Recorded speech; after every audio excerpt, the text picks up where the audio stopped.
también a la cordial invitación que se me ha sido extendida por parte de Juris.p.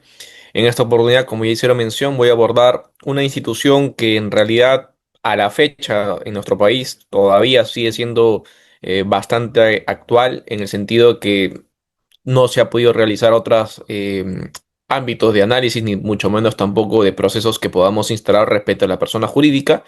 Y por ello es que la sesión del día de hoy va a abordar cómo es que se debe llevar a cabo una investigación penal respecto a una imputación formulada en contra de una persona jurídica, teniendo como correlato la experiencia reciente ocurrida en el mes de abril del presente año con el caso Alfa Cónsul, que es el primer caso y el único hasta la fecha donde se ha podido sentenciar a una persona jurídica dentro del marco de la ley de la 3424, que precisamente es la que sanciona a la persona jurídica dentro de este grado de latitud. En ese sentido, voy a compartir una presentación PowerPoint que por favor me confirman si es que se logra visualizar para que podamos tener todos esta misma ilustración al respecto. ¿Me confirman, por favor, si lo logran visualizar? Sí, doctor. Perfecto. En consecuencia, vamos a abordar cinco temas bastante álgidos con relación a la temática del día de hoy. El primero es entender los orígenes y la necesidad internacional por la cuales se regula y a su vez también sanciona la responsabilidad penal de la persona jurídica. Esto como parte del ensamblaje académico que brinda Juris.p para efectos, evidentemente, de tener la explicación, la ratio legis, léase, la finalidad de nuestro país para implementar este modelo de responsabilidad penal. El segundo de ellos es, evidentemente, ensamblándolo también con la fundamentación, porque recuerden ustedes, la ley tiene una denominación, un nomen juris distinto a lo que realmente prevé y regula, porque recordemos, la ley se denomina la responsabilidad administrativa de la persona jurídica, cuando en realidad ya esto es desde el año 2016 en adelante pacífico desde mi punto de vista al menos en la doctrina que es una responsabilidad penal, porque vamos a estudiar evidentemente cuáles son estos matices y cuáles son estos preámbulos por los cuales arribamos a esa conclusión.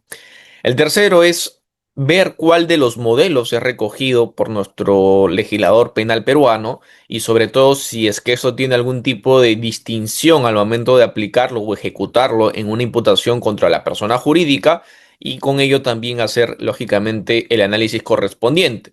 Como cuarto punto vamos a analizar la jurisprudencia legal comparada entre Perú y España, donde se ha podido llevar a cabo mejor, al menos desde mi punto de vista, desarrollo desde ya más de una década y en la que vamos a poder tener esta facultad de evidenciar si es que la interpretación del Tribunal Supremo Español, que es donde recoge este modelo al menos, es correcto, es válido, es idóneo y si es que se puede también a su vez utilizar esos mismos criterios a nuestro país y en qué grado y en qué límite. Y por último, claramente estudiar el caso Alfa Cónsul para pronunciarnos en relación a si es que ha habido una debida sentencia, pero a su vez también si es que los parámetros de lineamientos que ha detenido la sala al momento de sentenciar se ajustan a la ley, se ajustan a la doctrina, se ajustan al derecho comparado o simplemente no lo hacen en ese sentido, ¿no? Entonces, muy rápidamente, como ustedes saben, el origen y la necesidad internacional por las cuales los estados necesitan, en este caso, llevar a cabo la implementación y adopción de mecanismos y herramientas legales para incluir a la responsabilidad penal de la persona jurídica, nace en virtud a esta aparición de nuevos y nuevas y tendencias criminales transnacionales que están involucradas, crímenes ya en este caso de corte organizacional. Y dentro de estos parámetros, en realidad nos fijamos en Latinoamérica, al menos en el país de Colombia particularmente, en la década de los 90, la aparición, el surgimiento del cartel de Medellín. ¿Y por qué es tan importante mencionarlo? Porque claro, desde esta aparición se dan cuenta los estados de que ya la criminalidad en la cual solamente la persona natural era la destinataria y la implementación de cualquier tipo de acción u omisión que pueda ser de relevancia penal es limitada en el tanto y en cuanto ya no solamente son las personas naturales las que cometen delitos, sino que también son las personas jurídicas las que vienen a hacer el caldo de cultivo para que puedan ser instrumentalizadas en principio. Recuerden ese nombre, instrumentalizadas en principio para obviamente cumplir los fines de las organizaciones criminales que se dedicaban en este caso, lamentablemente, al tráfico de drogas, dirigido tanto en este caso en Colombia, pero a su vez también trasladado a México y posteriormente a Estados Unidos para que se pueda completar la cadena de tráfico ilícito de drogas. Y como tal, es una problemática porque como indico o estoy señalando, varios estados ya se ven imposibilitados en investigar, en poder condenar, en poder sancionar, porque lógicamente ya no es la fórmula tradicional, los mecanismos tradicionales, sino que ya son las vías modernas, transnacionales y modernas, lógicamente, que conllevan a que ya la persona jurídica pueda ser utilizada para estos fines. Un ejemplo, por ejemplo, de estas metodologías, el cartel de Medellín utilizaba a las personas jurídicas, a una empresa de taxi, si lo quieren ver de esa forma, en la cuales podían destinatar, en este caso, sus monedas corruptas, eventualmente sus posibilidades de filtración, de lavar dinero y, lógicamente, ocultarlo y poder imposibilitar la detención del mismo por parte de autoridades. Y obviamente estas empresas eran fachadas meramente, eran destinatarias únicamente para cometerse el delito de lavado y en tanto y en cuanto no habría ningún tipo de responsabilidad, estas podrían seguir siendo operativas y también, lógicamente, cumplir con los fines de la organización criminal. Esta problemática en los noventas, le hace ya, lógicamente, un tiempo atrás, eh, asusta a los estados, ponen atención, ponen en jaque a los estados y claramente surge la necesidad de poder ya sancionar a la persona jurídica. Y el primer convenio internacional que aborda esta problemática es la Convención de Palermo, porque lógicamente en esta se aborda por primera vez esta voluntad política para tener en cuenta ya de manera internacional que es una em, necesidad de los estados el de poder conformar mecanismos y herramientas transnacionales para combatirla. Y hay un prefacio que indica, ¿no? Si la delincuencia ataca las fronteras o atraviesa las fronteras, lo mismo ha de hacer la acción de la ley. Ellos son poderosos y representan intereses arraigados y el peso de una empresa mundial de miles de millones de dólares, pero no son invencibles. Esta frase icónica, emblemática, da paso, da pie a que puedan ya destinarse en mecanismos legales principalmente para sancionar precisamente a la persona jurídica. Y en el artículo 2, ¿no? Ya abordaban ese entonces, le hace ya hace más de 2 décadas, lo que se entendía por grupo delictivo organizado y principalmente en el artículo 10, que es el objeto de la presente sesión, nos dan cuenta de que ya los estados partes pueden, en este caso, y quedan facultados para sancionar a la responsabilidad penal de la persona jurídica, porque lógicamente es una problemática que tiene que solucionarse, ¿no? Como lo ven en el artículo 10, dicen que cada estado parte puede y debe identificar la responsabilidad de las empresas, le hace personas jurídicas, y si éstas intervienen en la comisión de delitos de especial gravedad vinculados a la criminalidad organizada, quedando a facultad de cada país que sea responsabilidad, sea de índole internacional, penal, civil o administrativa para que obviamente puedan tener en este caso una restricción respecto a los fines de la organización criminal. ¿Ok? Ahora bien, hay que hacer un comentario antes de esto porque claro, esto ocurre en los 2000 y nosotros recién implementamos la ley, por así decirlo, en el año 2018. Y claro, ¿por qué surge esta, en el Perú al menos, esta necesidad? En realidad no tanto por la problemática antes mencionada de los orígenes, los cimientos, que sí se preocuparon los demás estados de manera internacional, sino que en nuestro país, para ser parte de un club que es denominado en este caso la OCDE, como ustedes lo pueden ver en pantalla, y le pedían al Estado peruano y a cualquier otro Estado para que sea parte de la misma, que incluya evidentemente una regulación con respecto a la sanción penal de la persona jurídica.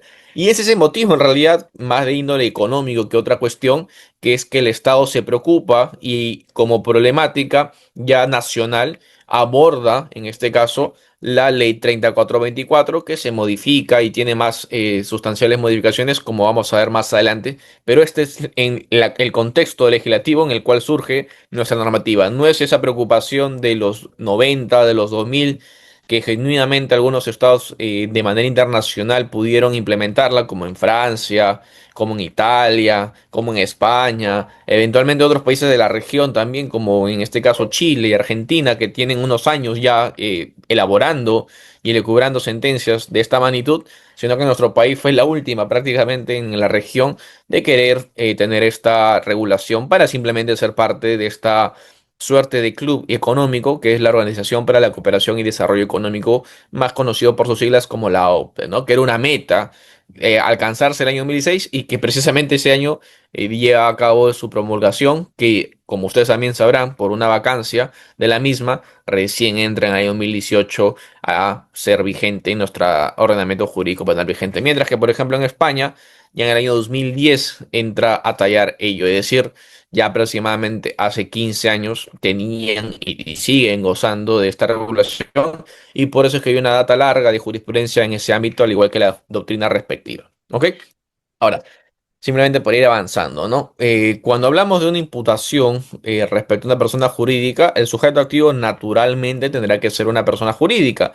Esto porque vamos a estudiar más adelante también, hay una estructuración sobre un cimiento dogmático que es que la persona jurídica responde o se puede atribuir responsabilidad penal por un defecto de organización o un marco de negligencia, para ser más específicos, del riesgo creado dentro del propio giro de negocio de su actividad empresarial. Esa es la finalidad última por la cual se le sanciona a la persona jurídica, ¿no? Ahora, esto, como ustedes lo pueden ver en pantalla, ¿no? Corresponde como un fundamento a los cánones que ya establece, por ejemplo, de entre otros, la doctora Laura Zúñiga, muy respetada en Salamanca, precisamente en España, que aborda esta cuestión, pero con algunos ciertos matices que vamos ahora a vertir, ¿no? La doctora Laura Zúñiga nos dicen que, claro, el fundamento es el defecto de organización empresarial, es decir, que la persona jurídica se erige como el principal agente de creación de riesgos para los bienes jurídicos en la actualidad y que obviamente se pueden cometer delitos graves como blanqueo de capitales y que por consiguiente debe haber también políticas de organización defectuosas o negligentes que producen graves lesiones a bienes jurídicos colectivos como son el medio ambiente, la salud pública, hacienda pública, seguridad en el trabajo, etcétera. Pero acá nos menciona también, ¿no? Nos menciona que la persona jurídica, acá viene el sesgo tal vez, y quiero entenderlo así, eh, que son las personas jurídicas, son las que son instrumentalizadas por las organizaciones criminales para llevar a cabo sus fines criminales, ¿no? Y acá hay que distinguirnos o hacer un distanciamiento respecto a esta afirmación, que si bien es cierto, esto ocurrió al inicio, le hace en los 90, 2000, este concepto jurídico, ¿no? Ya entra a evolucionar, porque claro, si queremos construir una imputación con respecto a una persona jurídica, no podemos señalar, al menos dogmáticamente, y obviamente con matices en la práctica o en la praxis, que también a su vez el ámbito de imputación pueda ser sancionada a la persona jurídica a pesar de que sea instrumentalizada. Es como querer sancionar a una persona natural que reconocemos ha sido instrumentalizada por una persona detrás. No tendría ningún tipo de sentido. ¿Por qué? Porque no tendría voluntad, no tendría conocimiento y por consiguiente no podríamos erigir una teoría del delito que sea consecuente con la capacidad de responder por los propios hechos que haya podido llevar a cabo bajo el principio de culpabilidad. En consecuencia, esta afirmación de que si bien es cierto, inicialmente se pudo haber construido, se había podido generar la génesis de la responsabilidad penal de la persona jurídica sobre la base de una instrumentalización, ya la fecha, de mi punto de vista al menos, queda superado porque no podríamos ser consecuentes ni mucho menos congruentes en el pretender sancionar a una persona jurídica bajo la ley 3424 o bajo la ley correspondiente en cada país que indica la responsabilidad penal de la persona jurídica, si al mismo tiempo señalamos que en el acto en concreto ha sido instrumentalizada. Sería un contrapropósito, sería una afirmación contradictoria y más bien alegaría, lógicamente, la defensa, pero a su vez también desde la parte objetiva, que la persona jurídica no ha tenido ningún tipo de capacidad de decisión ni de acción respecto al hecho que se le está imputando. Y si esto es así, comprenderán ustedes, no podría ser reprochada penalmente, ¿no? Esto para efecto de que ustedes tengan esto bastante claro. Y parte de ello es recogido precisamente por el doctor Gómez Alder, mi maestro también en la Carlos III de Madrid, que nos dicen, dentro de otros matices, lo siguiente, ¿no? El enfoque transversal se alinea con lo sostenido justamente por este mentor, Porque junto a las penas a personas físicas existen también las sanciones penales a la persona jurídica. Se trata de un incremento de la reacción penal que busca, por una parte, aumentar la potencial general de la amenaza penal y por otra, instar a las empresas a autoorganizarse para evitar que sus empleados y administrados tengan la tentación de conseguir los objetivos sociales mediante la comisión de delitos. Y acá viene lo importante. La persona jurídica, ¿no? No responde por el hecho propio cometido por la persona natural. No es que haya una transferencia automática de esta responsabilidad, sino que se debe analizar si es que la propia persona jurídica incumplió dentro de su marco de actuación, ya sea por omisión o por comisión, sus deberes de cuidado, supervisión y vigilancia de riesgo creado con su actividad económica, tanto en sus órganos de dirección como los subordinados a cargo de estas. Y claro, ¿por qué esto es correcto? Porque esto involucra una debida afirmación, porque nosotros tenemos como derechos fundamentales, ¿no? Aparejado en todo proceso penal, el debido proceso, la presunción de inocencia, el principio de culpabilidad, que si no sopesamos esta búsqueda estatal por justificar lógicamente la sanción y atribuir a la persona jurídica, perdería las esencias, pero a su vez también las mínimas garantías que debería tener todo proceso penal contra una persona jurídica slash contra una persona natural. En consecuencia, si partimos de la base de que el proceso penal es a su vez que goza con las mismas garantías mínimas de la persona natural, al igual que la persona jurídica, no podríamos simplemente utilizar una responsabilidad que transfiera a la persona natural a la persona jurídica. Me explico. Si se detecta un delito dentro de la organización empresarial, perdón, y dentro de ella hay una persona natural que sí, efectivamente cometió el delito, ¿no? En beneficio, en favor de la empresa, pero no se ha podido ubicar, no se ha podido desarrollar, no se ha podido explicar cómo es que la persona jurídica conllevó a, lógicamente, su participación, ya sea en grado de autoría o de partícipe respecto a ese hecho criminal. ¿Cómo podríamos entonces justificar su reproche penal? No podía haber esta existencia, no sería incompatible justamente del ámbito jurídico y de los fines y la fundamentación de la persona jurídica y su responsabilidad penal, si únicamente por el hecho de detectar el crimen dentro del aparato empresarial, automáticamente sopese de que la persona jurídica también tiene que verse involucrada o comprendida en esa actividad penal. Y acá viene la gran problemática, el gran debate. ¿Por qué? Porque claro, el Ministerio Público, ¿no? Tendrá ya una carga procesal, por tanto, de no solamente imputarle a la persona natural, sino que a su vez también tendrá que explicar, como les indicaba, en qué consiste este defecto de organización, pero a su vez también si es que esto se ha llevado a cabo por un incumplimiento y en qué grado de incumplimiento en todo caso respecto a estos deberes de supervisión y vigilancia. No basta simplemente alegarlo, tienes que probarlo, pero a su vez también tienes que explicarnos bajo una imputación necesaria en qué medida, en qué grado, en qué latitud la persona jurídica conllevó ello. Y esto tiene sentido en el tanto y en cuanto no podremos, como hacía referencia al inicio, tener una teoría del delito únicamente basada en lo que la persona natural haya podido conllevar, porque sería lógicamente una responsabilidad, en este caso, no justificada por parte de la persona jurídica. Y acá ustedes, como conocerán también, existe ya los modelos de la persona jurídica y su responsabilidad penal. Y acá vamos a ir a explicarlos uno por uno, ¿ok? No sin antes indicarles que este modelo de fundamentación de la responsabilidad penal de la empresa se atañe a el hecho de especificar e individualizar de un injusto propio de la persona jurídica en su desenvolvimiento y actuación corporativa a consecuencia de un defecto de nación en concreto.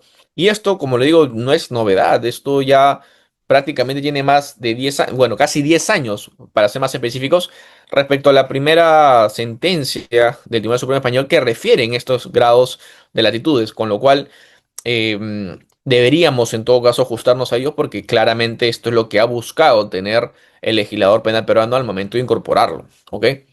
Ahora, acá solamente mencionar el compliance officer como la medida que destina lógicamente la normativa para tener los defectos de organización debidamente internalizados, como se dice, ¿no? Internalizar las externalidades para que se pueda prevenir la comisión de delitos. Ahora viene la pregunta por su propio peso.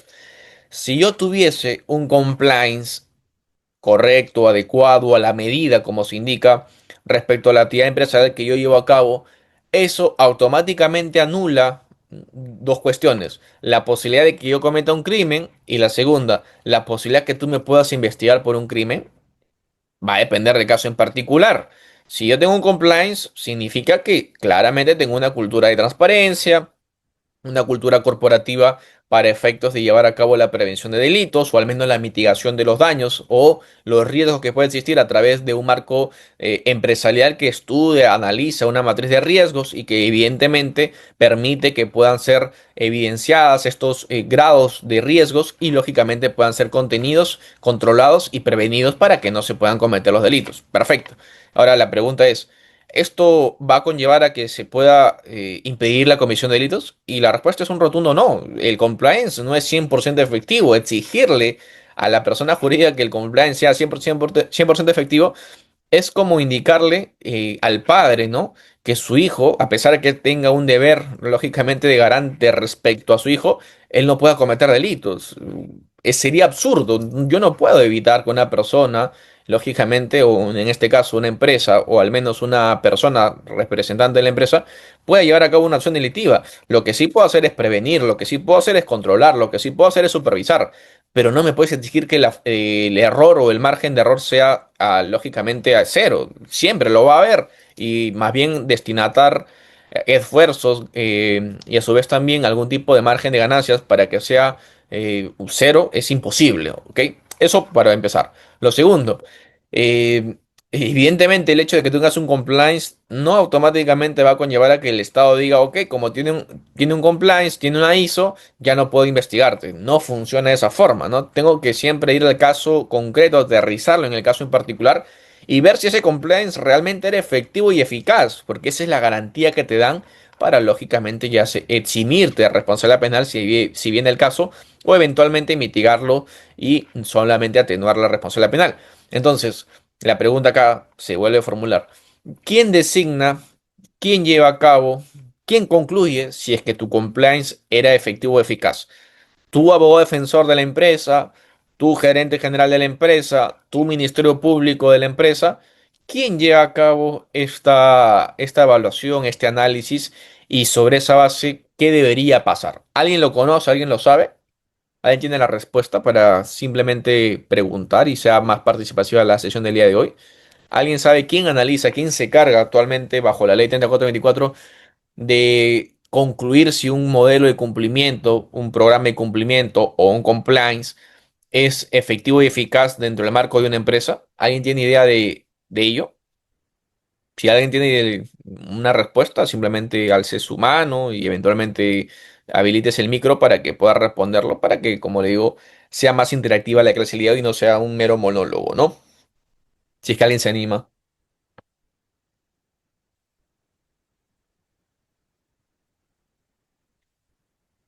¿Alguien se anima?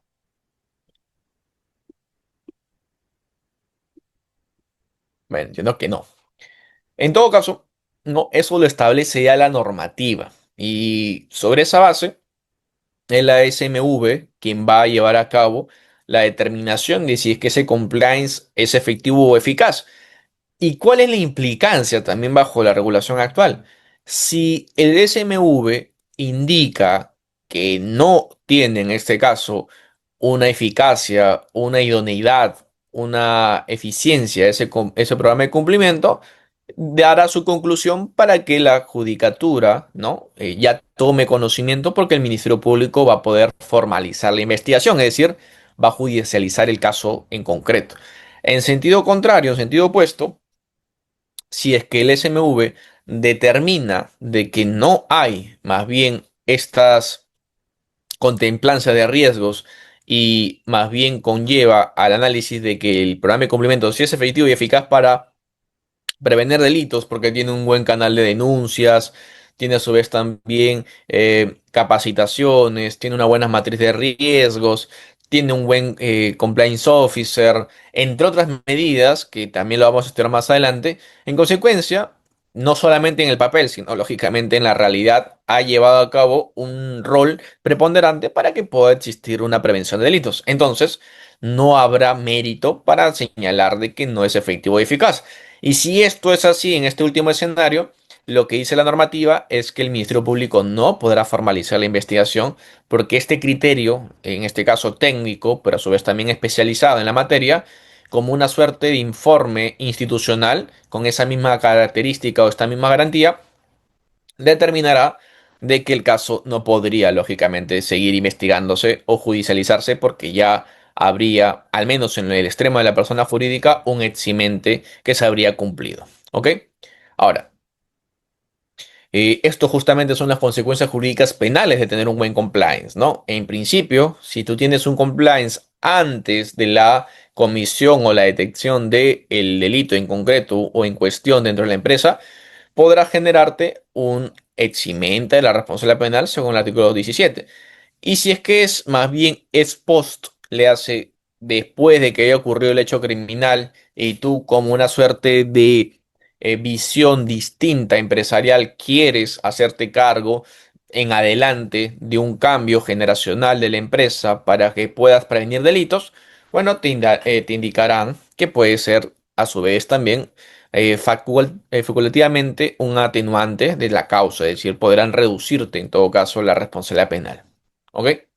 Ahora, ¿en qué se determina, como indicaba, estos criterios de eficiencia y eficacia? Como ya igual señalé, eso lo determina el SMV, pero la norma, ¿no? La norma establece que dentro de todas estas posibilidades para analizar estos criterios, por lo menos existan mapas de riesgos, manuales de cumplimiento, revisión operativa, información, auditorías de cumplimiento, una cultura de transparencia, revisiones periódicas, canal de denuncias, procedimientos de investigación, código ética, que son, como indicaba, bases o mínimos requeridos para que lógicamente tú puedas tener esta acreditación de la eficiencia y eficacia del modelo de cumplimiento. Si no tienes ello y no está operativo, no funciona, en virtud a ello, lógicamente podrás igualmente ser investigado slash sancionado dentro del marco de la ley 3424. ¿Ok? Ahora, también es cierto que el compliance officer, dentro de esta mínima exigencia de la norma, es que goce de autonomía e independencia en el ejercicio de su función. ¿Por qué? Porque claro, si supuestamente voy a contratar a un programa de cumplimiento y a su vez también alguien que supervise, alguien que monitoree, alguien que pueda llevar a cabo una garantía sobre esta vigencia del modelo de cumplimiento efectivo y eficaz, y que lo pueda lógicamente validar, es el compliance officer, pero solamente si es que este no va a estar supeditado a lo que le indica a los representantes de la empresa. Porque claro, si no sería únicamente esta virtud de pagarle y como parte de la contraprestación de este pago, tú siempre validas que el modelo de cumplimiento sea efectivo y eficaz. En ese sentido, lo que dice la normativa es que se deberá gozar autonomía e independencia para que pueda hacer los controles correspondientes, a su vez también los ajustes respectivos en caso de corresponder ello. Porque si no esto es así, como indicaba, habremos simplemente comprado, por así decirlo, un compliance officer para que nos pueda hacer esta garantía, más no hubiésemos tenido la real intención de que se puedan prevenir los delitos.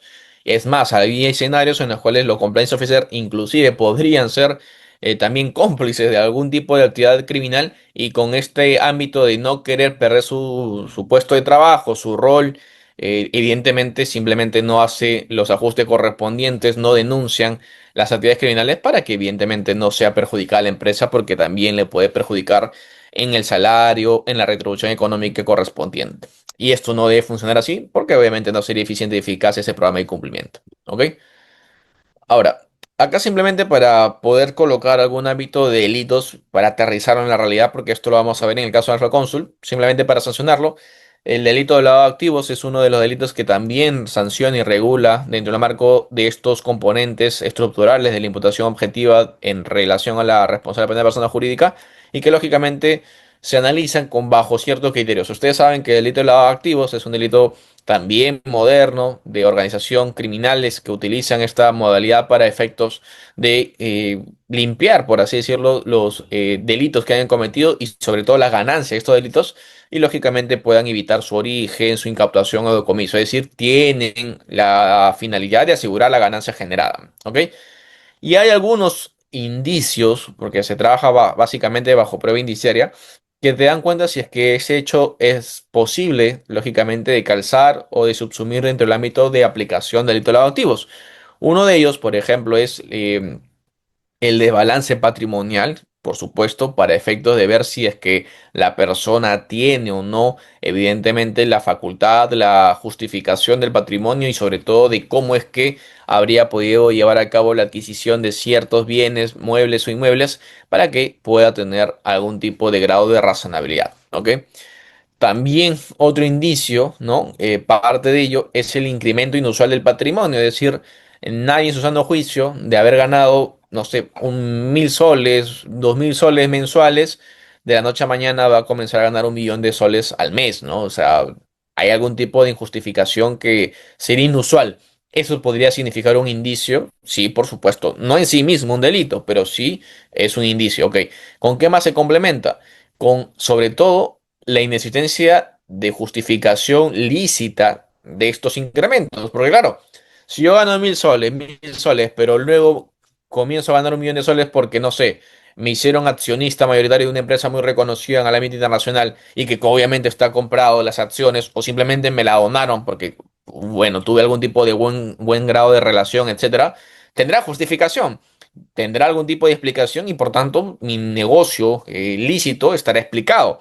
Por más allá que pueda ser suspicaz, simplemente tendrá falta la fiscalía de poder indicar, al menos con duda razonable, ¿no? Para al menos investigarte, de que pueda existir algún tipo de situaciones anómalas a tu patrimonio. Si es que todo está, por así decirlo, contablemente correcto o adecuado y tiene la base probatoria para ello, simplemente no existirá este cumplimiento de los indicios. Y el tercero, ¿no? El tercero que es ya un poco más sobre los cimientos y el origen de la organización criminal es también. ¿Por qué? Porque indican una vez más que si tienes algún tipo de vínculo o conexión con actividad de tráfico de drogas o con personas relacionadas a las mismas, podrá ser un criterio de análisis al respecto. Y en realidad, esto ya lo dijo también la Corte Suprema, dependerá del caso en concreto. Yo puedo tener algún tipo de grado de familiaridad con un primo que pueda tener algún tipo de sanción o investigación de tráfico de drogas y eso no significará, en el caso en concreto, que yo tenga que ver con respecto a ello en algún tipo de actividad de lavativos. Tendrá en todo caso esto estar ensamblado dentro de la propia imputación y que puede explicarse por qué esa relación, ese grado o ese vínculo obviamente pueda ser válido o pertinente u útil en la investigación que se estaría imputando en contra de una persona en determinado grado o contexto. ¿Ok? Pero ¿por qué indicaba todo ello? Porque claro, vamos a ver cómo es que posteriormente, en el caso de Alfa Cónsul, estos criterios de delito de lavado de activos, claro, calzan perfectamente en un supuesto hecho atribuible a la persona natural, más no así a la persona jurídica, por defectos de la propia imputación y también por defectos de motivación del órgano jurisdiccional que ha podido ver la causa. ¿Ok? Y acá viene justamente la comprensión de por qué a veces señalamos que una sentencia pueda estar indebidamente motivada o es más, indebidamente formulada de los cimientos de la propia génesis de la imputación. Y eso tiene que ver con comprender conceptos, querramos o no, en esta experiencia, en esta materia, que es la responsabilidad penal de la persona jurídica, ya existe una evolución, ya existen trabajos realizados por más de una década, con lo cual, por más que no nos guste o no queramos sostenerlo, tenemos que estudiarlo. Y más que estudiarlo, comprenderlo para ver si es que esto se adecúa o no a nuestro grado de cumplimiento respecto a la regulación vigente de nuestro modelo en el caso peruano. ¿Por qué? Porque claro, yo no puedo desconocer la ley. El Ministerio Público como guardián de la legalidad, pero a su vez también como máximo garante de la acción penal, tiene que estar sujeto evidentemente a lo que está establecido en la ley, expresamente sobre todo. Y por hechos ajenos a algún tipo de criterio sólido que interprete esa normativa, no podría simplemente apartarse. O en todo caso, como ustedes saben, ¿no? Tendría que el juez, en todo caso, a través de un control difuso, o un control convencional al aplicar ese tipo de metodologías, más no así el Ministerio Público, ¿no? Que supuestamente representa, como indicaba al inicio, quien hace respetar y obviamente fomenta que respeten la ley. Y si la ley es clara y expresa, cierta, indubitable respecto a un hecho, querramos o no, esa es la voluntad del legislador penal. Se tendrá que modificar, se tendrá que declarar inconstitucional, se deberá llevar a cabo algún tipo de interpretación, pero claro, siempre con una justificación. Bueno. Si no hay esta justificación, sería inútil. Creo que el doctor Álvaro, una pregunta quiere formular. Álvaro Carlos,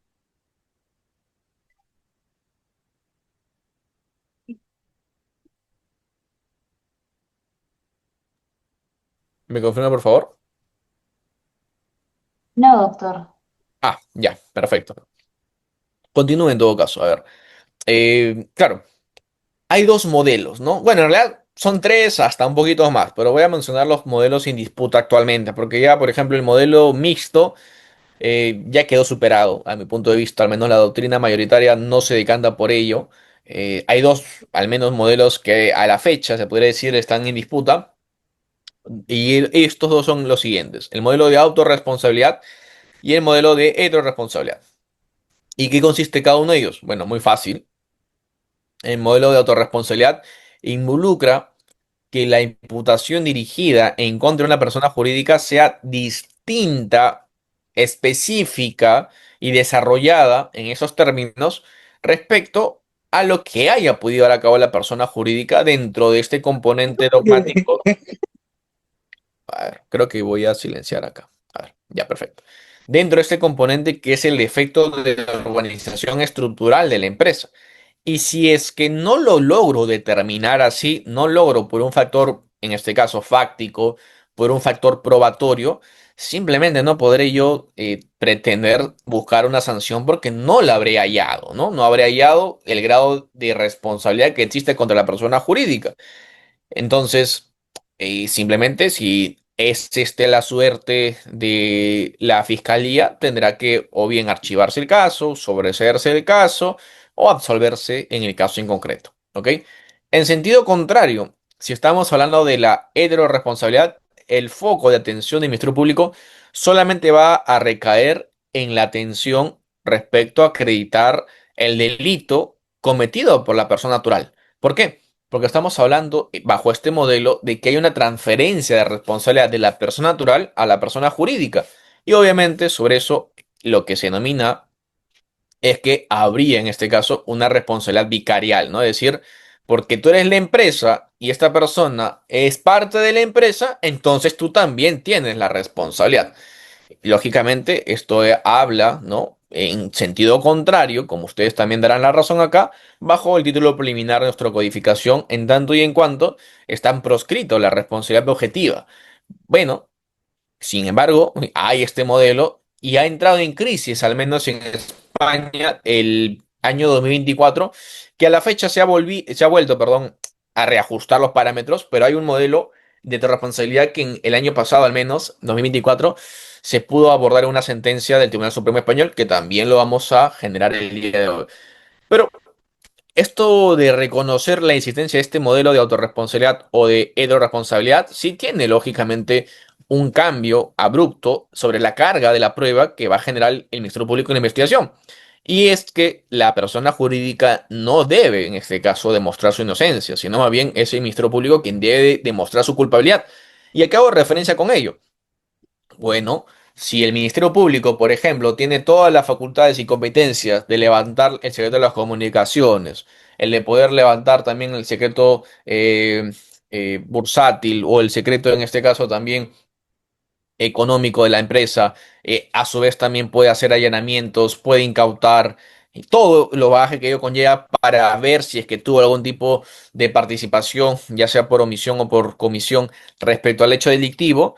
Entonces, lógicamente, del resultado de la misma debería aparecer la integración de la imputación. Pero si no hace ello, es decir, se le olvida, simplemente no tiene en cuenta que puede llevar a cabo ello, y se limita a simplemente a hacer una solicitud a la empresa, decirle, oye, por si acaso, pásame tus libros contables, y no lo haces, se podrá indicar, ¿no? De que la empresa o la persona jurídica es responsable realmente. Y acá hay una interpretación y una posición que tiene que llevarse a cabo, ¿no? Como indicaba, cuando tú haces una investigación contra una persona natural, al igual que una persona jurídica, hay ciertas garantías. Y una de las garantías es que te presuman inocente como regla de conducta y regla de comportamiento y regla eventualmente también del proceso. Y si esto es así, tú no podrías, bajo algún tipo de no presentación de documentación o de, por ejemplo, una suerte de declaración, automáticamente ser responsabilizado porque habrías obstruido, obstaculizado una investigación. Y esto lo tenemos clarísimo, al menos en el caso de las personas naturales, ¿no? Y acá le hago la pregunta a ustedes. Si una persona natural guarda silencio, ¿esto se puede tomar como una suerte de obstaculización, obstrucción a la justicia? En realidad no, ¿no? La Corte Suprema ya dijo que el ejercicio legítimo de un derecho, que por ejemplo es la no autoincriminación, lo que significa que la persona natural no reconozca un hecho porque le puede atribuir responsabilidad penal, es totalmente válido y tiene soporte constitucional y convencional. Y si esto es así, no podría lógicamente ser el hecho de guardar silencio una suerte de interpretación para ya sea a favor o en contra, es neutral. Entonces, si es que esto es así, ¿por qué en la persona jurídica, no? Si es que la persona jurídica le solicitan documentos contables, le solicitan su compliance y esta no lo quiere presentar, automáticamente infiero que esta es responsable del hecho delictivo? No habría mérito para ello, más allá de una sola suspicacia, más allá de un hecho de una especulación que lógicamente podría entrar a tallar en una suerte de imputación, pero si no sabes realmente en qué consistió este defecto de organización y no lo has podido determinar por una investigación, a pesar de tener las facultades y competencias para hacer lo mismo, bueno, habrá un defecto, sí, pero por parte de la fiscalía, no defecto de la empresa, porque la empresa, como cualquier persona natural, tendrá su defensa, tendrá su estrategia y en caso en concreto verá cómo ejecutarla. Claro, si es que simplemente te guiaste o te fiaste de que no presentó documentación, no podías, al menos en mi punto de vista, acá soy bastante riguroso, detectar una responsabilidad, ni mucho menos sancionarla. Ojo con ello, porque bueno, el Ministerio Público se puede confundir y por último querer sorprender con una imputación defectuosa en esas latitudes. Pero por eso justamente el juez de garantías, que es el que filtra la imputación en la etapa intermedia, tendría que ser riguroso para indicar de que no se ha cumplido con ese estándar de imputación con respecto a la persona jurídica y debería en todo caso declarar el sobrecimiento de oficio, si es que esto corresponde, si es que no lo recoge de la defensa.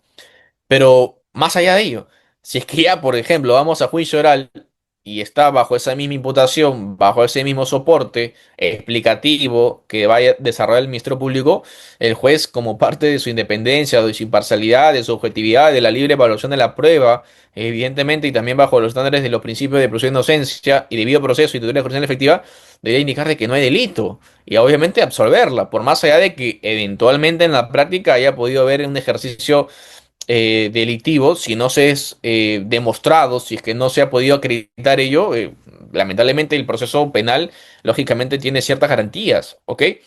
Y acá vamos a estudiar, como os digo, dos casos, ¿no? Porque acá está el modelo de autorresponsabilidad, ¿no? Es un modelo adecuado de acreditación de responsabilidad penal de la persona jurídica porque verificamos el delito cometido entre la empresa por parte de la persona natural, ya sea en beneficio directo o indirecto de la persona jurídica, pero también tengo que verificar específicamente el defecto de organización de la empresa que ha conllevado dicho delito a partir de una falta de supervisión, vigilancia o cuidado. La sumatoria de ambos supuestos de hecho recién me van a dar la posibilidad de yo hacer una imputación con respecto a la persona jurídica. Si no tengo los dos o simplemente me quedo en el primer escenario, claro, podré sancionar perfectamente a la persona natural, mas no hacia la persona jurídica. Ojo, sanción desde el ámbito punitivo, desde el ámbito penal. Pero que como ustedes saben también, si hay un delito cometido en el seno empresarial, lo que va a pasar es que puede existir la posibilidad de que se le aplique a la empresa consecuencias jurídicas accesorias. Y esto es totalmente válido, nadie lo discute. Esto está también pacíficamente desde los años 90 en nuestro país. Entonces, no es que se va a quedar en impunidad este hecho llevado a cabo dentro de la suerte de la actividad empresarial, sino que la vía será distinta. Ya no voy a sancionar a la persona jurídica porque no tengo cómo sancionarla porque no he hecho mi trabajo correctamente o simplemente no he podido llevar a cabo esta averiguación de la actividad delictiva y como tal tengo que presumir su inocencia. Pero claro, aplicaré las consecuencias accesorias. ¿Me entienden? No es que quede una suerte de calo de punibilidad o una suerte de impunidad. Simplemente es que cada vía se redirecciona con lo que realmente se ha podido acreditar. Y si no tengo, evidentemente, cómo ir hacia una responsabilidad penal, bueno, me tendré que conformar con una consecuencia accesoria. más no así una responsabilidad penal como tal, a título de, lógicamente, autoría o participación, porque no tendré la facultad de llevarlo a cabo. El problema cuál es que cuando en algunos casos, al menos en el caso de Alfa Cónsul, como lo vamos a hacer más adelante, a pesar de que eres consciente que no tienes una debida imputación, ni el bagaje probatorio para llevar a cabo esta debida imputación también, pretendes que sea responsabilizado como Ministerio Público. Y lo grave es que el Poder Judicial te da la razón. Y obviamente acá hay que alzar la voz para que no se pueda tolerar estas ciertas actividades en las cuales, por más allá de que se estudie y se reestudie del ámbito dogmático, del ámbito doctrinario y jurisprudencial, no calza. No calza por diversos factores, pero más allá de todos los factores de la prescripción, de la propia actividad probatoria, desde el propio génesis de la formalización y continuación de la medida probatoria con su imputación, se sabía o se tenía como base de que había nacido muerta, porque simplemente no se le atribuía nada a la persona jurídica. Y esto es contemplado y confirmado en la sentencia, porque como vamos a ver más adelante, todo únicamente se limita, se redirecciona a lo que hizo la persona natural, más no así en qué grado de latitud la persona jurídica pudo llevar a cabo algún tipo de ámbito de prevención. No le explica, no desarrolla porque simplemente lo condenaron. ¿Ok? A ver, esta es una crisis que, como le indicaba, me es bastante importante mencionar porque es actual, ¿no? Es de hace un año, sí, pero que entra en disputa. ¿Por qué? En el Tribunal Supremo Español, como le había indicado, del año 2010 en adelante, había existido una suerte de criterio uniforme, pacífico y más aún rescatable del año 2016, cuando hay esta emblemática sentencia antes leída, en el que se acogen al modelo de autorresponsabilidad, es decir, yo tengo que sí o sí, para sancionar a la persona jurídica, poder individualizar y especificar en qué consiste este defecto de organización y lógicamente desarrollar sus implicancias para poder tener algún tipo de soporte o fundamentación de sanción. Eso lo dijo por 10 años, ¿ok? De manera uniforme, tranquilos, tuvieron este tipo de jurisprudencia. Esto entra, al menos el año pasado, en debate, en crisis, cuando se emite la sentencia 1932-2024, que los invito a leerlo para que puedan obviamente confirmar lo que yo les estoy indicando, ¿no? ¿Por qué? Porque en esta jurisprudencia lo que indica esta resolución es que la responsabilidad de la persona jurídica puede estar en este caso condicionado a la falta o la ausencia de esclarecimiento de la persona jurídica con respecto a los hechos. Y concretamente acá lo que sanciona el Tribunal Supremo Español es que como le solicitaron el modelo de cumplimiento a la empresa, a la persona jurídica, y ésta no entregó el mismo, entonces se infiere que tiene algo que ver con el escenario criminal y por tanto no quiere coadyuvar a que se pueda esclarecer los hechos. Y acá viene la lógica que les estaba comentando, que se irrumpe en estos mínimos deberes de imparcialidad, de libre valoración, pero a su vez también en los principios de presunción de inocencia de la persona jurídica. ¿Por qué? Porque si yo no te quiero presentar lógicamente mi compliance, será por diversos factores, entre ellos el hecho de la propia confidencialidad de lo que yo estoy ahí analizando, de mi cartera de clientes, eventualmente de mis acciones, eventualmente de mi personal, entre otras cuestiones, para empezar. Pero lo segundo es, oye, ¿por qué te voy a dar mi programa de cumplimiento si yo sé que perfectamente no tienes nada contra mí?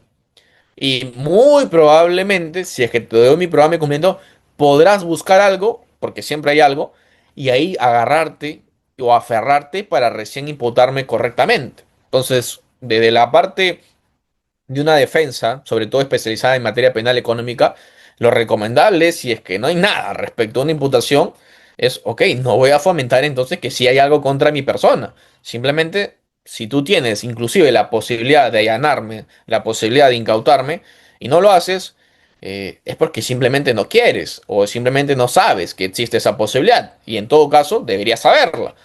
Pero si no lo haces y ya culminó el plazo de investigación, no me podrías a mí sorprender de que por no haberte presentado ese modelo de cumplimiento, automáticamente soy responsable. Y esto es lo que ocurrió justamente en la sentencia antes comentada.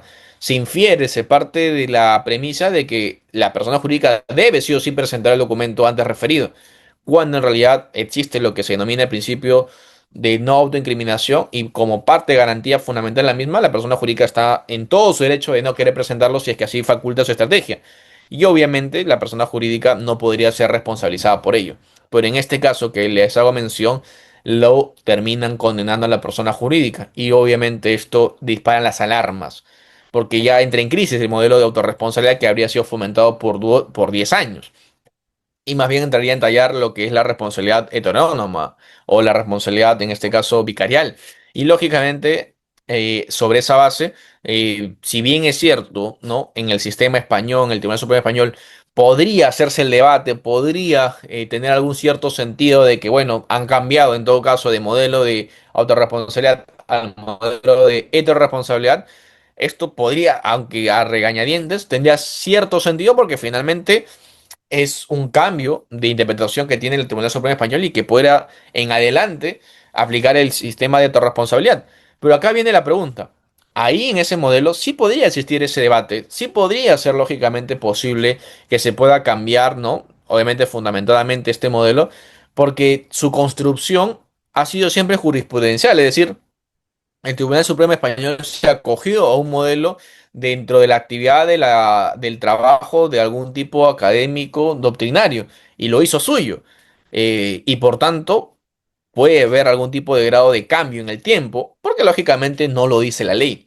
En cambio, en nuestro país, nuestra ley sí dice expresamente, taxativamente, que el modelo que acoge es el modelo de autorresponsabilidad, con lo cual no podríamos desconocer ello para efectos de interpretar ya sea una imputación o ya sea una sanción en contra de en contra de la persona jurídica.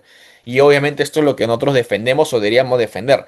A diferencia de España, como hacía alusión, ok, podemos debatir, sentarnos a discutir si es que realmente es o no es el modelo correcto, porque finalmente es el que decide el Tribunal Supremo Español a qué cogerse y puede cambiar lógicamente su interpretación de acuerdo a los que integran esa sala.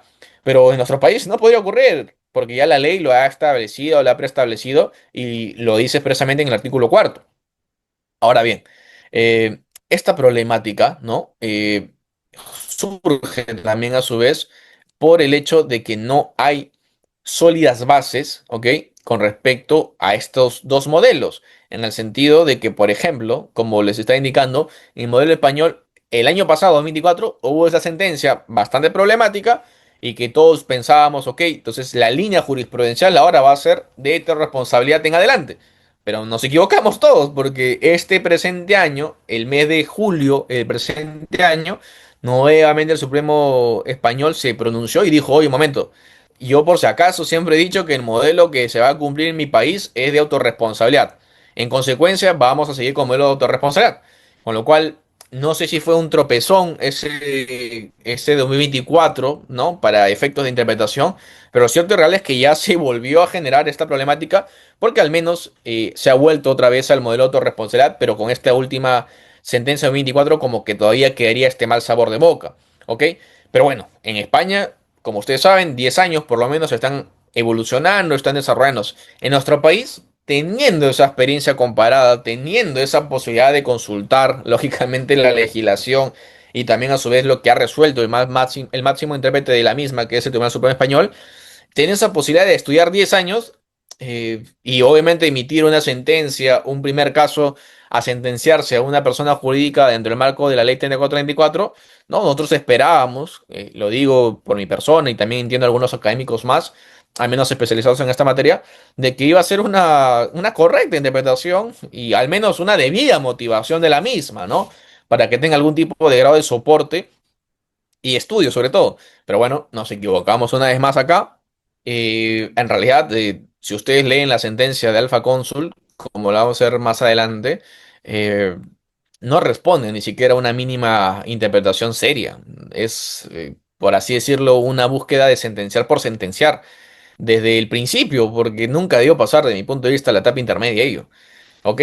Pero bueno, para simplemente ser consecuente con los que les he indicado desde el inicio de que son casi 10 años, una década de sentencias que ha podido estudiar nuestro magistrado, nuestros jueces al momento de resolver el caso Alfa Cónsul, bueno, acá le dejo algunas sentencias emblemáticas del Tribunal Supremo Español. Hay muchos más, pero estas son las más emblemáticas por cada año, les he seleccionado en su momento. Una de ellas es la sentencia 516-2016. La segunda es el sistema 368-2017, la tercera la 506 de 2018, la sentencia 234/2019, la 833/2021, la sentencia 894/2022 y la sentencia 89/2023, entre otras. Como le digo, no pretendo agotar o acabar la jurisprudencia en ese ámbito, hay muchas en realidad, pero estas son las más claras, al menos en los términos de expresar de que hay una autorresponsabilidad de la persona jurídica en su imputación. ¿Ok? Ahora, eh, acá tenemos que ser claros al momento de resumir ello, ¿no? ¿Qué nos exige o qué nos debería exigir la carga probatoria, incriminatoria en contra de una persona jurídica? Lo tenemos en rojo y acá quiero que me acompañen con la lectura. El Ministerio Público, ¿no?, a través de una debida investigación, deberá tener la capacidad de demostrar específicamente qué cosas.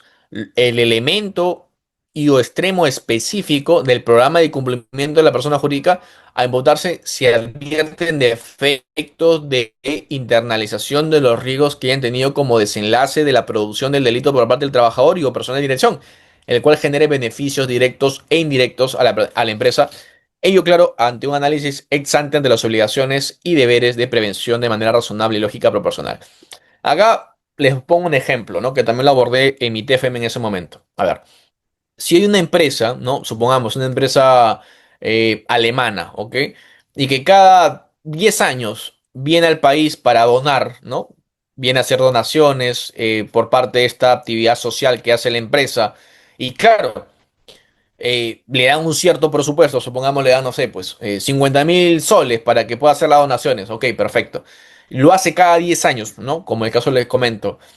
Y claro, dentro de esa oportunidad, sí sabemos, ¿no? Evidentemente de que podría haber un riesgo de que esta persona, al momento de estar en el Perú, pueda cometer un ámbito, un acto de corrupción, eventualmente, de lavado, ¿no? Sí hay un riesgo potencial.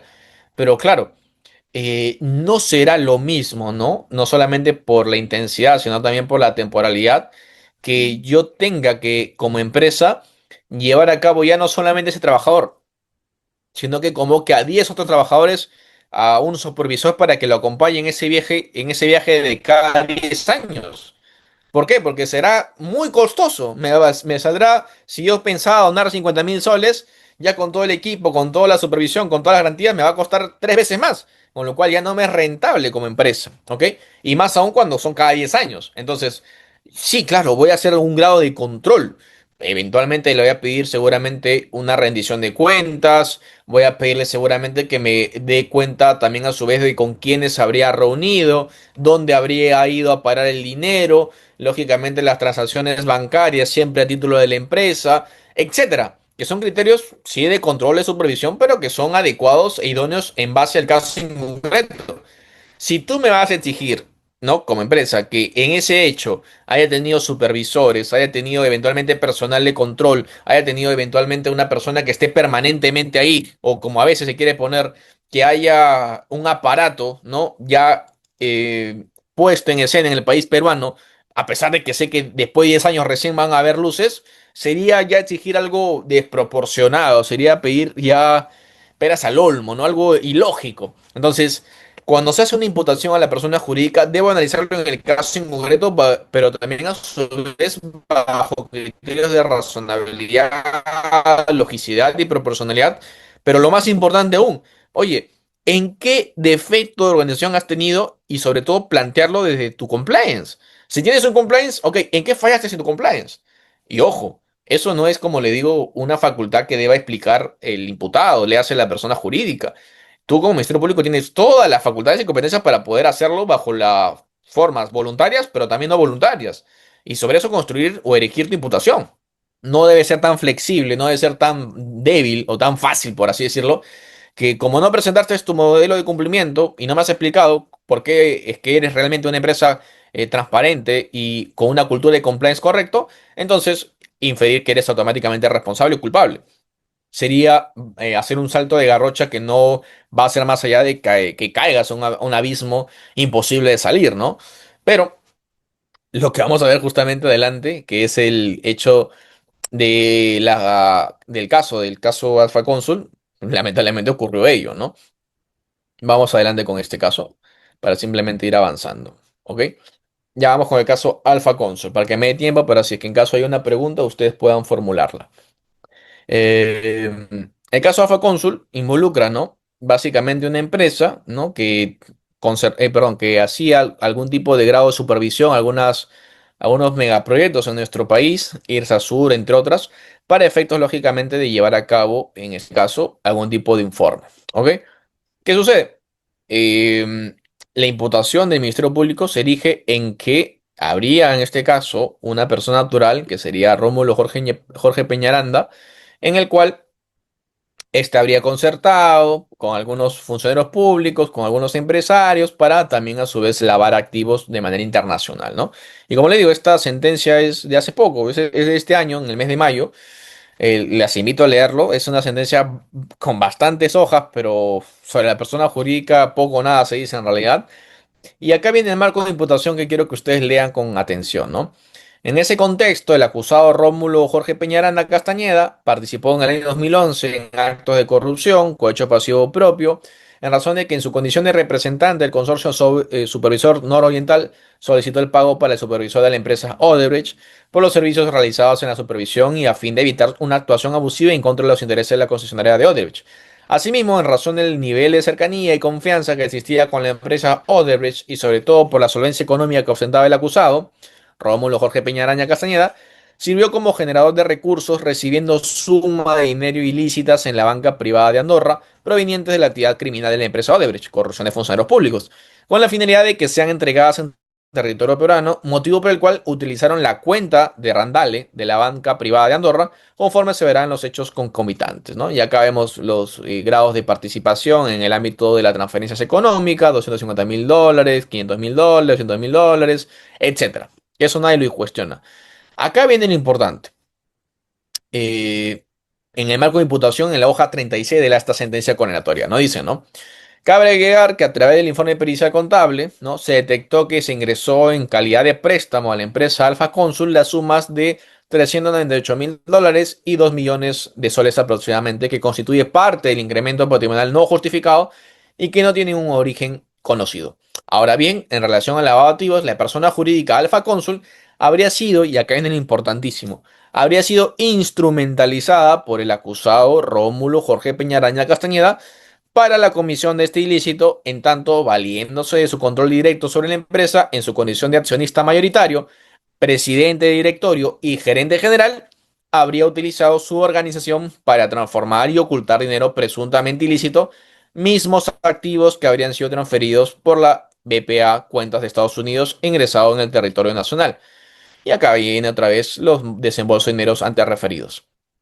Nos indica también, para continuar con el marco de la imputación, de las copias certificadas del libro de acta de la Junta General de Accionistas de la mencionada empresa, cuyo registro, si bien data del 7 de junio de 2006 al 24 de enero de 2019, no se aprecian que los balances de los años 2015, 2016 y 2017 hayan sido aprobados en sus respectivos años, sino que en su lugar se aprecian anulaciones, siendo aprobados recién en enero de 2019 durante esta investigación y solo con el voto del accionista mayoritario Rómulo Jorge Peñaranda Castañeda.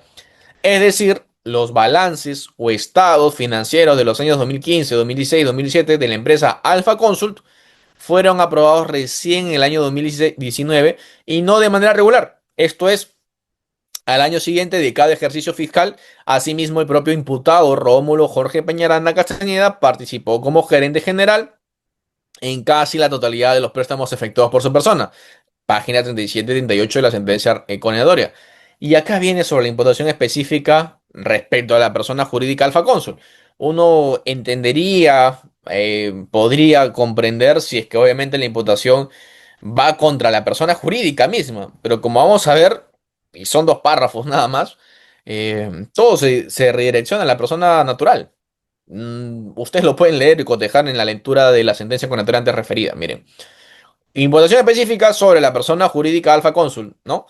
Se le imputa a Rómulo Jorge Peñaranda Castañeda. Ahí empezamos mal, ¿no? Porque en realidad, ¿cómo es factible que cuando quiera hacer una imputación a la persona jurídica, lo primero que empiece es indicarle el nombre de la persona natural? Pero bueno, continuemos.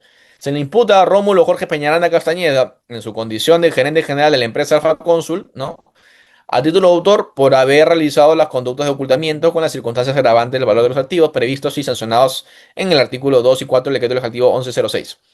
aprovechando la organización de la persona jurídica Alfa Cónsul S.A., pues como accionista mayoritario y presidente de directorio de la empresa Alfa Cónsul, teniendo el control y dominio fáctico de la persona jurídica, aprecien eso, teniendo el control y dominio fáctico de la persona jurídica, instrumentalizó a la empresa aprovechándose su organización para realizar los siguientes actos delictivos.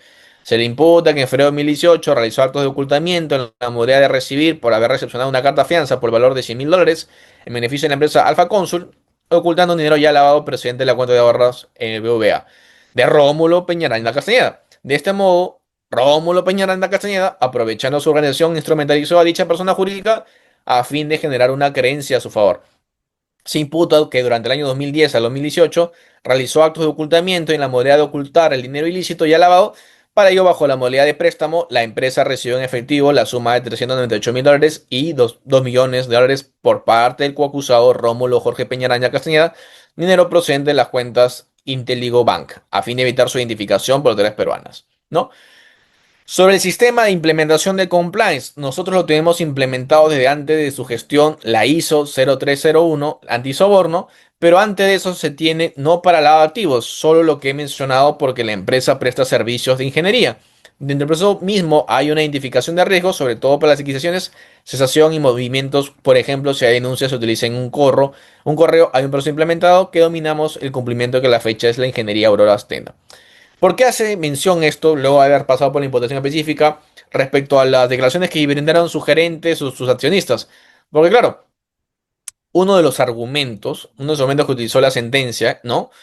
Es el que como no tenías un compliance antilavado, ¿no? Ojo, un compliance antilavado del año 2012, cuando todavía ni siquiera era exigible como ley el compliance, porque el compliance recién fue el año 2018. Ya en el 2012, tú como sentencia te dices, oye, mira, te voy a sentenciar porque no tienes un compliance, ¿no? Del año 2012 antilavado. Le hace que un compliance de esa magnitud en esos años, como soft law, y lo sigue siendo como soft law, en realidad era antojadizo, porque no era exigible, no te podían obviamente imputar por ello, y tercero, era muy costoso para los fines, lógicamente, de ello. Ahora, también es acá hay que mencionarlo, ¿no? Te están sancionando por hechos, como usted lo ha visto en la imputación, en las cuales la normativa respecto a la persona jurídica no estaba vigente. No estaba vigente. En consecuencia, ¿cómo es factible que luego te puedan a ti imputar un ámbito delictivo cuando la ley no estaba vigente? Y acá la explicación que dicen es, bueno, como es un delito continuado, entonces los efectos de ese delito siguen todavía remanentes hasta la fecha y por tanto todavía sigue siendo, en este caso, objeto de imputación, lo cual al menos difiero sustancialmente, pero a su vez también indicamos, ¿no? En todo caso, sancióname del año 2018 en adelante y vemos si es que hay algún tipo de bagaje probatorio que tú contengas para que me puedas sancionar. Pero hecho del año 2012, del año 2013, 14, 15, 16, 17, 18, que no estaba vigente la normativa, yo ahí creo que es un exceso, por lo menos, por no decir otra palabra, en esta interpretación que a todos los es arbitraria en mi punto de vista, ¿ok? Ahora, tercero, si tú mismo estás reconociendo que la persona jurídica ha sido instrumentalizada porque el sujeto, que es la persona natural, tenía el control y dominio fáctico absoluto, porque era gerente, era representante, era accionista mayoritario, era todo en la empresa, y es más, tanto así inclusive firmaba prácticamente a sola firma. ¿Cómo es que luego puedes tú compaginar esta idea y decir que la persona jurídica igualmente es responsable penalmente? Al menos bajo el criterio de autorresponsabilidad. Tú mismo estarías diciendo que la persona jurídica se ha visto incapacitada de ejercer una voluntad, una decisión, y aún así le quiere sancionar. Por eso le decía al inicio de que entiendo que hay una falta de definición de conceptos y que por eso la interpretación es totalmente defectuosa. En tanto y en cuanto en casos iguales o similares que ha podido generar una instrumentalización, ¿no? En el país de España se indicó de que si no tiene capacidad, no tiene voluntad, evidentemente, ¿cómo voy a reprochar a la persona jurídica? Es simplemente un imposible jurídico. Es una sola persona, que es la persona natural, la que ha visto facultativo que la persona jurídica sea la vía por la cual les pueda cometer delitos y que pueda quedar impune. Entonces, ¿será la persona natural la única que será responsable? La persona jurídica no. Tendrá que desaparecer, por supuesto, a través de una consecuencia accesoria.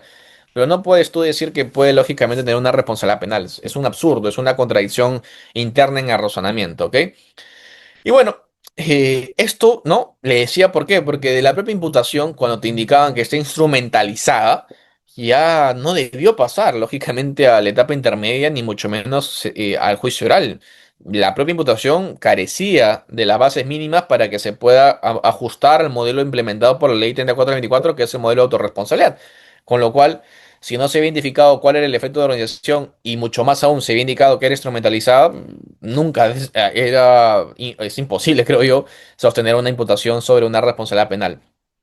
Y acá, como le indicaba, lo que se dio a aplicar realmente era un artículo 105 del Código Penal, que era las consecuencias accesorias, y seguramente ponerla más grave, la sanción más grave, lógicamente, porque en este caso era lo correcto, en el sentido de que había existido una empresa que lamentablemente, si bien es cierto, no nació para esos fines, ya en el tiempo sí, lógicamente, se prestó para los mismos, con lo cual debió utilizarse esta aplicación, más no así la responsabilidad penal dentro del marco de la ley 3044. Esto que les he comentado se resumen, si quieren complementar lógicamente su comprensión de esta materia, en los trabajos que he podido llevar a cabo. Uno es el trabajo titulado La responsabilidad penal de las personas jurídicas en el Perú y España en la actualidad, análisis de la experiencia comparada, que lo hice en el año 2023 en la Universidad Carlos III de Madrid. Y el segundo de ellos en el año 2024, que lo hice en la Universidad de Salamanca, en la cual tiene como título La ausencia de exhibición del programa de cumplimiento acredita automáticamente la responsabilidad penal de la persona jurídica, el modelo de autorresponsabilidad y su aplicación en Perú y España en la actualidad. Con ello he culminado y si es que hubiese algún tipo de pregunta, algún tipo de duda, lógicamente formúlenla para que yo pueda, en este caso, absolverlas. No sin antes agradecer a la familia de Juris.p por la participación y la invitación que siempre se me extiende y con el cariño mismo que yo soy parte también de la misma para poder compartir algún tipo de conocimientos que pueda aprender en mi vida. Muchísimas gracias de antemano. Muchas gracias, doctor Aaron Alemán, por su excelente ponencia. Ahora vamos a pasar, estimados colegas, a la ronda de preguntas. Los invitamos a escribir sus dudas en el chat de Zoom o si desean pueden levantar la mano para participar y les estaría habilitando el micrófono.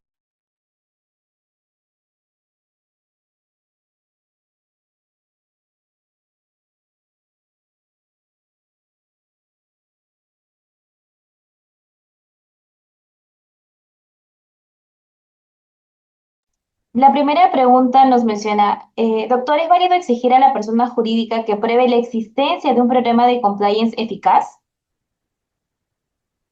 Bueno, buena pregunta. En realidad, no. No, yo como persona jurídica, sí, claro, si quiero verme beneficiada de un eximente de la responsabilidad penal, tendré que demostrarlo como tal. Y si es que esta es mi estrategia, por supuesto, tendré que yo dar las facilidades para que la SMV pueda, a través de su perito correspondiente que va a llevar a cabo el diseño de ese informe, lo pueda evaluar, lo pueda cotejar y, claro, pueda tener un pronunciamiento favorable. Pero claro, eso parte de la base de que tengo un problema de cumplimiento, de que sé que realmente este es efectivo y eficaz porque lo he implementado y lo he diseñado de esa forma. Pero eso será en un caso en particular. Habrá otros casos en los cuales, como persona jurídica, no tendré tal vez esas mismas características y depende de mi estrategia, será si es que lo logro presentar o no. Ojo, y si lo logro presentar o no dependerá únicamente de mi decisión. ¿Por qué? Porque está dentro del bagaje de mis derechos y garantías, que es el principio de no autoincriminación. Y si es que para mi estrategia es válido no presentarla porque la imputación es lógicamente defectuosa, si la imputación no me va a hacer daño, tengo todo el derecho de poder lógicamente no presentarlo. Ahora, eso no me puede a mí impedir, ¿no? Porque eso ya es una decisión del Ministerio Público, de que el Ministerio Público, como parte también de sus facultades y competencias, pueda allanarme mi empresa, pueda allanar mi local empresarial y sobre eso pueda quitarme o incautarme mi compliance. Eso lo puede hacer perfectamente. El tema cuál es, ¿qué pasa si durante toda la investigación no lo hizo? ¿No? Porque eso es justamente el caso que pasó en España. Y a pesar de eso, se infiere que porque no lo presenté en su momento, yo ya soy automáticamente responsable. Ahí yo sí estoy totalmente en discrepancia con ese tipo de valoración porque es un salto al vacío sobre la comprensión lógica de lo que es lógicamente la autorresponsabilidad penal de la persona jurídica. Por lo cual, para responder concretamente a tu pregunta, dependerá, ¿no?, de si es que para ti es beneficioso presentar ese modelo de cumplimiento o no, para que se analice si es que es efectivo o eficaz. Si tú sabes que va a ser el resultado positivo porque has tenido un buen compliance, ha sido lógicamente supervisado, monitoreado, ha tenido una buena matriz de riesgo y evidentemente te va a generar un efecto positivo para el siguiente responsable penal, adelante. Pero si no lo tienes y obviamente igualmente quieres ser eximido o absuelto o archivado o sobreseído de la investigación porque la fiscalía no hizo bien su trabajo, tendrás la posibilidad también de rehuirte a esa opción. Y no por ello la fiscalía tendrá que flexibilizar sus estándares y automáticamente indicar que como no lo has presentado, tú eres culpable. No podría hacer ese análisis, no podría hacer ese tipo de conclusiones porque inclusive en nuestro país el que designa ese grado de análisis no es el Ministerio Público, sino la SMV, con lo cual tendrá doble trabajo que hacer el Ministerio Público si quiere tener ese grado de conclusiones. Con lo cual, yo siempre digo, ¿no? Dependerá del caso en concreto y la estrategia que tú quieras aplicar, pero de mi punto de vista no estás obligado bajo ninguna circunstancia. Espero con eso haber respondido a tu pregunta. Muchas gracias, doctor. La siguiente pregunta nos menciona qué dificultades probatorias enfrenta el Ministerio Público al investigar delitos cometidos de una persona jurídica. En realidad, yo soy quienes piensa que el Ministerio Público no tiene en realidad dificultades. El tema, ¿cuál es? Que a veces no hace apremios de lo que está establecido por ley. Supongamos, yo te solicito, no te requiero a ti como empresa, supongamos, tu matriz de riesgo, y tú no me la quieres presentar porque tienes todo el derecho de no querer hacerlo. Eventualmente te pido tus libros contables y no me lo quieres presentar. Yo me voy a quedar como Ministerio Público de brazos cruzados esperando a tu buena voluntad que tú me lo quieras presentar o no. Es como, por ejemplo, si vemos corrupción de funcionarios públicos, y yo le voy a dar a la empresa, ¿no? Al gerente de la empresa, o supongamos al alcalde de la entidad correspondiente, que me presente todos los documentos que lo puede incriminar. ¿Voy a realmente tener esta inferencia de que me va a entregar los documentos sabiendo que lo pueden a ellos involucrar? Por supuesto que no. Es más, si yo sé que ya hay documentos que lo puedan lógicamente involucrar, no le voy a solicitar porque sería llamarles la atención, darles un mensaje de aviso de que hay algo que ahí que quiero escarbar. Entonces yo como Ministerio Público, le hace como Estado, porque finalmente el Ministerio Público representa al Estado y al imponente estatal como tal, voy de frente y allano. Allano y logro recabar todos los documentos que puedan servir para mi hipótesis criminal. Y obviamente tendría que ser objetivo e imparcial. Si dentro de los bagajes documentarios que he podido incautar no hay nada, bueno, simplemente no tendré un caso. Pero en sentido contrario, si hay todo, tendré que construir mi imputación y sobre eso hacer mi análisis correcto. ¿Cuál es el problema acá? Que no lo hacen. Ese es el gran problema. Muchas imputaciones son construidas sobre la base de una especulación, sobre una base de corazonada o muchas veces sobre inferencias, pero que no resisten el bagaje lógico, con lo cual se te va a caer a pedazos de construcción hipotética criminal en contra de la persona natural, la persona jurídica. ¿Y cuál es el problema acá? Que bueno fuese que los jueces, ¿no?, puedan hacer un real control para ver si es que tu imputación cumple con los estándares mínimos para ir a juicio. Y como vemos en el caso Alfa Cónsul, por más que a todas luces no haya cumplido esto, igual va a juicio. Y además, va a juicio y a ser condenada. Por eso es que eso creo yo que genera más bien un efecto contrario, facilitarle este resultado positivo al Ministerio Público en lugar de ensanchar esta credibilidad y esta legitimidad de una sentencia o de una sanción, más bien la debilita, porque genera que no hagan su trabajo correctamente y a pesar de eso reciban como premio una condena. Y obviamente si es que eso lo hacen en una persona jurídica, una persona natural, día tras día ya se normaliza, se tolera y que obviamente genera un efecto perverso respecto a los derechos fundamentales que todos tenemos o deberíamos tener o aspirar, ya sea como defensa, pero a su vez también como personas posibles de imputación, porque finalmente lo que representa el proceso penal es el Estado versus una persona, y si toleramos o consentimos ciertas actividades que son arbitrarias a una persona, mañana más tarde seremos esclavos de esas mismas arbitrariedades que puedan facultarse en contra de nosotros o nuestros amigos o familiares. Pero con eso había respondido la pregunta. Sí, gracias, doctor. Tenemos una pregunta más. ¿Qué tipo de pruebas suelen ser determinantes para demostrar este defecto de organización dentro de la empresa? Buena pregunta. Acá lo que tendría que hacer justamente la fiscalía es evaluar estos criterios que les había indicado. Por ejemplo, si tenemos un programa de cumplimiento que en papel, ¿no?, es brillante, es obviamente sofisticado, tendríamos que cristalizarlo en la práctica. ¿Y cómo lo hago? Por ejemplo, a ver, si yo digo en mi modelo de cumplimiento, en mi supervisión, en mi monitoreo, en mi control, de que yo he hecho capacitaciones, supongamos, cada 2 semanas, ¿no? Supongamos, de anticorrupción a todo mi personal. ¿Ok? Cito todo tu personal. Y le pregunto, ¿qué es justamente un sistema anticorrupción? Es lo básico, ¿no? Si has estudiado supuestamente tantos seminarios, tantas capacitaciones cada 2 semanas, algo te debió haber quedado. Y supongamos que tu testigo, ¿no? La persona que supuestamente es el trabajador que ha asistido a esa conferencia o esa capacitación, te dice que no, nunca fue para empezar, de que nunca la han capacitado, de que solamente le hacían firmar para que reciba un bono o simplemente firmar por firmar.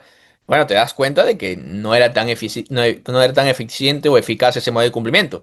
Supongamos, si es que tienes un canal de denuncias, ¿no? Y tú sabes que, o al menos averiguas, porque eso tiene que ser el Ministerio Público, de que ese canal de denuncias no es anónimo, o haciendo más bien esa parafernalia de que es anónimo en libretas, en papel, pero luego como respuesta a esa denuncia la persona fue despedida, te das cuenta que no será un programa de cumplimiento efectivo y eficaz, porque en lugar de fomentar algún tipo de participación del personal para que pueda denunciar libre y voluntariamente actos delictivos que pueda conocer, lo que estás haciendo es, ok, si tú has visto esto y lo quieres denunciar, la consecuencia es que te voy a despedir.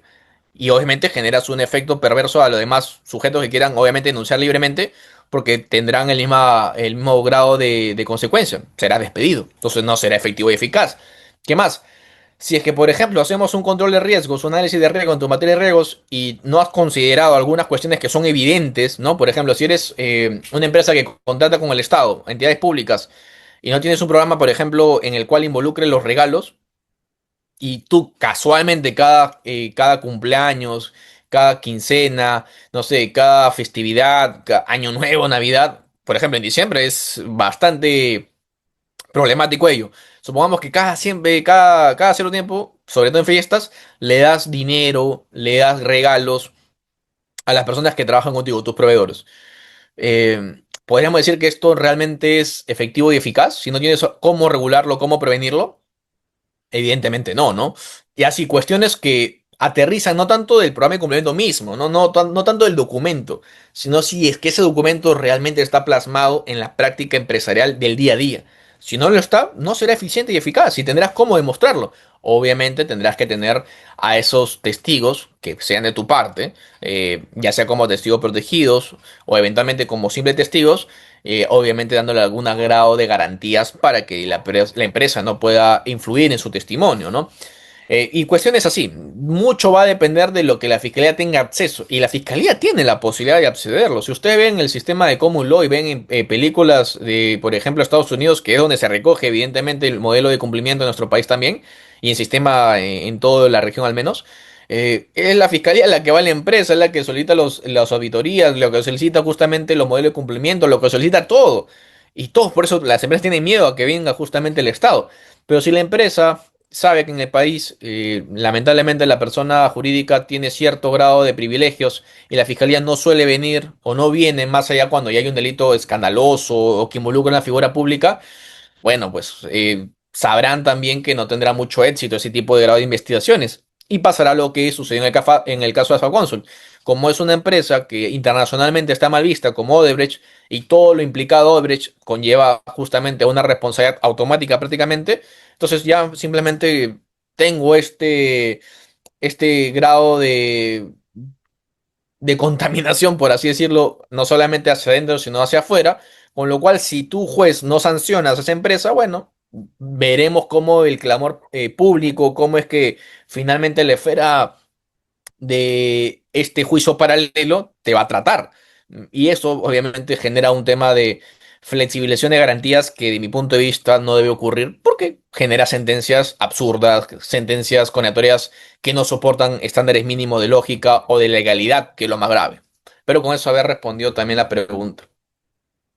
Sí, doctor, muchas gracias. Con esta ronda de preguntas damos por concluida esta sesión magistral. Agradecemos su participación, estimados colegas, y expresamos un especial reconocimiento al doctor Aaron Alemán por su excelente ponencia. Unas últimas palabras, doctor. Sí, en realidad agradecerles por la invitación, a todos ustedes por haber existido el día de hoy. Es un día viernes, siempre complicado, pero veo que hay personas interesadas en esta materia. Sigan especializándose, sigan estudiando de la mano de Juris, que es un órgano, en este caso institucional, bastante serio. Con lo cual, les deseo un excelente fin de semana. Mañana estoy también en Juris para un podcast. Si es que hubiese la posibilidad de que puedan participar, sería bastante gustoso también del mismo. Cuídense, bendiciones. Conmigo será hasta otra oportunidad. Bendiciones. Bye bye. Muchas gracias, doctor. Estimados colegas.